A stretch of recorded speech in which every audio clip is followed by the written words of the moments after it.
Ces images que vous voyez, où l'on aperçoit des hommes s'agenouiller et presque s'humilier devant ce monsieur, a choqué et fait le tour des réseaux sociaux. Mais ce que beaucoup ignorent, c'est l'identité de cet homme au centre de toutes les attentions. Lui, c'est Mswati III, le dernier monarque absolu d'Afrique. Un roi africain pas comme les autres, qui règne d'un pouvoir sans partage, une fortune extravagante et un style de vie luxueux qui défie l'imagination. Il règne depuis plus de 40 ans en Eswatini, un petit royaume niché au cœur de l'Afrique australe, défiant toutes les règles du pouvoir moderne. Avec ses 16 épouses et plus de 50 enfants, il est à ce jour le dirigeant ayant le plus de femmes et d'enfants dans le monde. Il est aujourd'hui le seul dirigeant d'Afrique noire à avoir résisté contre la civilisation occidentale pour rester fidèle à ses propres traditions en plein 21e siècle. Alors reste bien jusqu'à la fin, car dans cette vidéo je te raconte l'histoire de Mswati III, le roi africain qui, dans l'ombre, domine le monde. Vois-tu ce petit pays sur la carte? C'est l'Eswatini qu'on appelait autrefois le Swaziland. Un territoire à peine plus grand que la moitié de la Belgique, mais qui respire la tradition, les couleurs vives et la fierté d'un peuple. Ici, les collines verdoyantes semblent onduler au rythme des danses traditionnelles, et l'air est imprégné d'un mélange de parfums d'herbes, de bois brûlés et de pluie tropicale. Et au cœur de ce décor pittoresque, un palais. Un lieu à la fois mystérieux et fascinant, où vit l'homme dont on va parler aujourd'hui, le roi Mswati III. Mais avant de devenir ce souverain redouté et respecté, Mswati n'était qu'un enfant, héritier d'une histoire déjà légendaire. Né en 1968, Makhosetive Dlamini, c'est son nom de naissance. Cela signifie roi de toutes les nations en langue swati. Un nom lourd de sens, comme une prophétie gravée avant même son premier souffle. Son père n'est autre que le roi Sobhuza II, une figure presque mythique, détenteur du record du plus long règne de l'histoire moderne pour plus de 82 ans sur le trône. Sa mère, Mtifombit Fwala, est l'une des nombreuses épouses royales. Mswati grandit donc dans l'ombre d'un géant, bercé par les rites, les cérémonies et les intrigues qui font la vie d'un palais royal. Son enfance se déroule dans un univers unique, entre privilèges royaux et disciplines traditionnelles. Il apprend très tôt la culture swazi, les chants, les danses, les rituels sacrés. Mais attention, ce n'est pas seulement un enfant de palais, il est aussi un élève appliqué.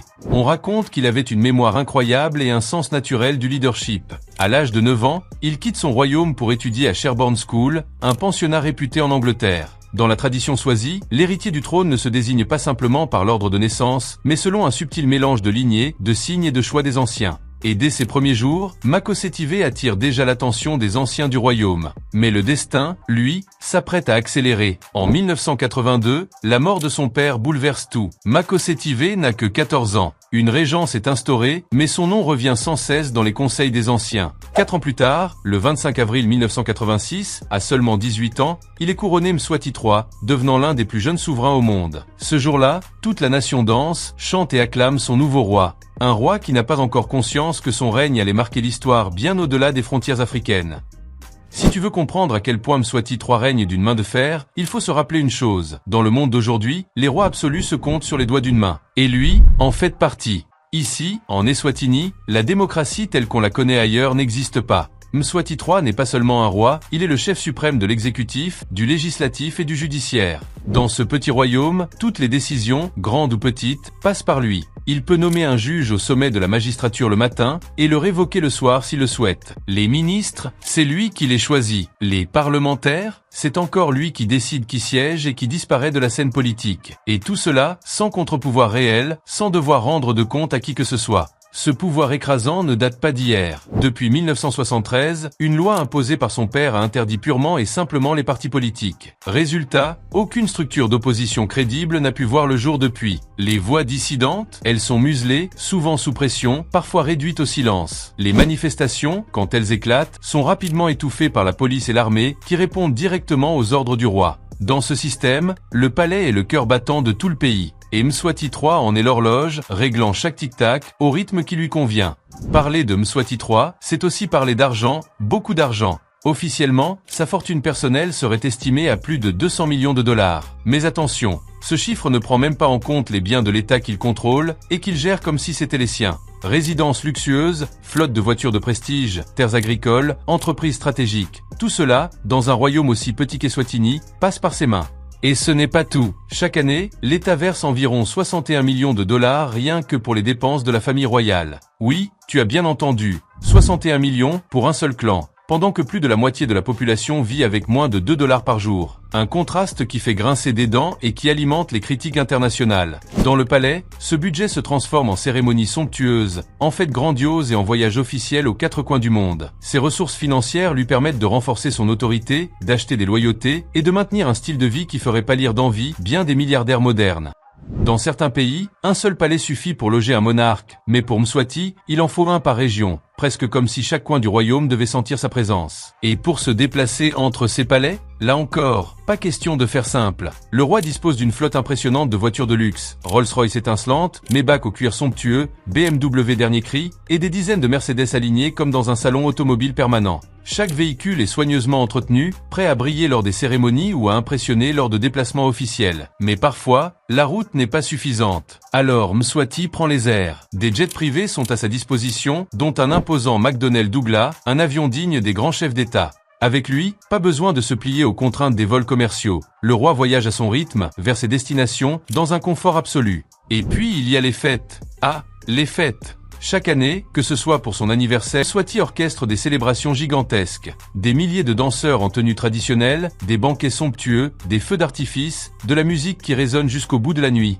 Le tout, financé par les fonds publics. Ces événements sont à la fois un spectacle pour le peuple et une démonstration de pouvoir pour le monde extérieur. En Eswatini, le luxe du roi n'est pas juste un mode de vie, c'est un outil politique. Il rappelle à tous que Mswati III est au sommet et qu'il compte bien y rester. Si Mswati III est avant tout le roi d'un petit pays enclavé d'Afrique australe, son influence, elle, s'étend bien au-delà des collines verdoyantes de l'Eswatini. Depuis son couronnement en 1986, il a patiemment tissé un réseau de relations diplomatiques et royales qui lui permettent de siéger à la même table que les souverains les plus prestigieux de la planète. Il entretient des liens privilégiés avec des monarchies puissantes comme le Maroc, où il a été reçu avec tous les honneurs par le roi Mohamed VI, et l'Angleterre, où il a côtoyé la défunte reine Elisabeth II et participé aux événements royaux britanniques. On le retrouve également aux côtés d'autres rois et émirs lors de sommets ou de cérémonies internationales, renforçant l'image d'un monarque africain pleinement intégré dans le cercle très fermé des grandes dynasties mondiales. Ces relations ne sont pas qu'une question de prestige. Elles lui permettent d'attirer des investissements, de renforcer les alliances politiques et de se positionner comme le représentant d'une Afrique royale qui dialogue d'égal à égal avec les autres trônes du monde. Pour ses partisans, c'est la preuve qu'un dirigeant africain peut préserver ses traditions tout en s'asseyant aux côtés des plus grands. Pour ses détracteurs, cette diplomatie royale est surtout un moyen d'entretenir son image à l'international, tout en masquant les tensions et critiques qui existent dans son propre pays. Mais qu'on l'approuve ou non, Mswati III a réussi à faire d'un petit royaume discret une monarchie connue et respectée dans les cercles royaux les plus fermés.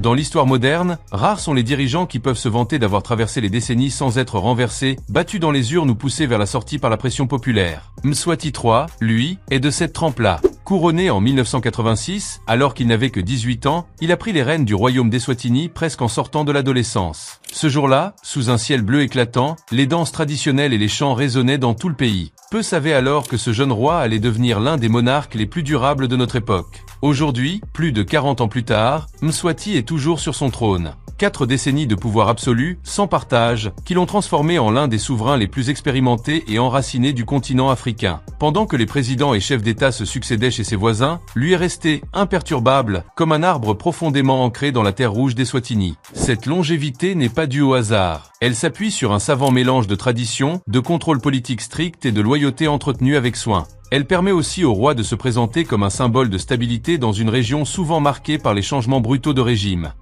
Dans bien des cultures, la polygamie est avant tout une tradition familiale ou religieuse. Mais pour Mswati III, elle est aussi un symbole éclatant de pouvoir et de prestige. Aujourd'hui, il compte 15 épouses officielles, parfois plus, selon les années. Et chacune d'elles occupe une place particulière dans le protocole royal, représentant autant d'alliances politiques que de choix personnels. Ce qui fascine et choque le plus, c'est la façon dont ces unions se forment. Chaque année, le royaume d'Eswatini organise l'Umhlanga, plus connu sous le nom de rite danse. C'est une cérémonie traditionnelle haute en couleurs, où des milliers de jeunes filles vierges, vêtues de parures colorées et portant de longs roseaux, viennent danser devant le roi. La scène est spectaculaire, un océan de mouvements synchronisés, de chants et de sourires, sous le soleil brûlant. Mais derrière cette image pittoresque, la tradition prend une tournure controversée. Car c'est lors de cette cérémonie que Mswati III choisit parfois une nouvelle épouse. Une décision qui soulève de nombreuses critiques, notamment de la part des défenseurs des droits humains, qui voient un mélange de traditions figées et d'abus de pouvoir. Pour les partisans du roi, cette polygamie et cette cérémonie sont des piliers de l'identité culturelle swazie, un héritage qu'il faut préserver coûte que coûte. Pour ses détracteurs, elles ne sont qu'un reflet de l'inégalité et d'un système où la volonté du monarque prime sur toute autre considération. Dans un royaume où le pouvoir se concentre entre les mains d'un seul homme, la sécurité n'est pas un détail, c'est une obsession. Et Mswati III l'a bien compris. Il est le commandant suprême de l'armée nationale, une force qui lui obéit sans discuter. Chaque soldat sait que ses ordres viennent d'en haut, directement du palais, et que servir le roi, c'est servir la nation. Mais là où Mswati se distingue vraiment, c'est dans sa garde royale personnelle. Un corps d'élite, trié sur le volet, entièrement dédié à sa protection. Ces hommes et parfois ces femmes ne sont pas de simples militaires. Ils sont les yeux et les oreilles du roi, sa première ligne de défense contre toute menace, qu'elle soit réelle ou perçue. Toujours vêtus avec un soin impeccable, armés et entraînés pour toutes les situations, ils sont présents à chacune de ses apparitions publiques, formant un mur humain autour de lui. Et cette loyauté n'est pas le fruit du hasard. Les soldats et gardes de Mswati III bénéficient de privilèges que peu d'autres citoyens connaissent. Salaire confortable, logement de qualité, accès à des services de santé privilégiés. En retour, on attend d'eux une fidélité absolue, presque personnelle, envers le monarque. Dans un pays où toute contestation est risquée, cette double force armée nationale et garde royale est l'un des piliers du règne de Mswati III. C'est elle qui garantit que son trône ne vacille pas, même quand la grogne monte dans la rue. Une assurance de puissance, gravée dans l'acier des armes et dans la loyauté sans faille de ceux qui jurent de protéger le roi, coûte que coûte. Alors voilà, Mswati III, un roi qui cumule pouvoir absolu, richesse inimaginable et un train de vie que peu peuvent se permettre, mais aussi un souverain dont le règne est jalonné de controverses, d'inégalités et de critiques. Pour certains, il est le gardien des traditions ancestrales de son royaume. Pour d'autres, il incarne l'excès et le fossé entre un monarque et son peuple. Mais une question demeure. Dans un monde qui change à toute vitesse, où les monarchies disparaissent ou se transforment, combien de temps encore Mswati III pourra-t-il conserver ce pouvoir sans partage? La réponse, seul l'avenir nous la donnera. Après tout ce que vous venez de voir, que faut-il penser? Est-il un roi visionnaire qui préserve les traditions, ou un monarque déconnecté qui vit dans le luxe pendant que son peuple survit? Est-ce là le prix de la royauté, ou simplement l'abus d'un pouvoir sans limite? N'hésitez pas à nous donner votre avis dans l'espace commentaire. Si vous avez appris quelque chose dans cette vidéo, laissez-nous une mention j'aime, et abonnez-vous à la chaîne. C'était Succès Noir, et je vous dis à la prochaine pour des nouvelles vidéos.